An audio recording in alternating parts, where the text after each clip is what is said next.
তো রাধে রাধে সবাইকে, good morning. সকাল সকাল ডিউটিতে এসে গেছি গাইজ, দেখতে পাচ্ছ। তো ভেবে নিলাম যে আগের যে সমস্ত কাজ আমি করতাম, যে কাজগুলো দেখতে হতো, সেইগুলো আজকে একটু দেখে নিতে হবে, কারণ কিছুদিন ব্যস্ত ছিলাম তার জন্য দেখতে পারিনি। তো প্রথমেই চলে গেলাম আমার ভাট্টির দিকে। আর আশা করি গাইজ তোমরা আগের ভিডিওতে দেখেছো আমি কী কাজ করি না করি। তো দেখতে পাচ্ছ গাইজ, সামনেই রয়েছে আমার বড় বড় ডাইনোসরের ডিম। তো এর ভেতরে কী রয়েছে অনেকেই জানে, অনেকেই জানে না।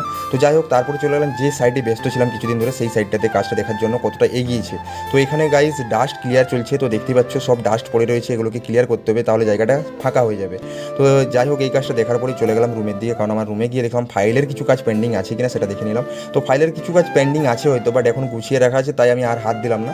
তারপর এখান থেকে চলে গেলাম আমার পাখিগুলোকে খাবার দেওয়ার জন্য। তো সানরাইজ সিট নিয়ে চলে গেলাম পাখিগুলোকে খাবার দেবো। দেখতে পাচ্ছ পাইনাপেল কান্ডটা অনেকদিন পর তোমরা হয়তো দেখছো, কারণ আগের ভিডিওতে দেখিয়েছিলাম তোমাদেরকে। তো একে খাবার দেওয়ার পরে চলে গেলাম সামনে যে রাখা রয়েছে একটা ককটেল, ওকেও খাবার দিয়ে দিলাম।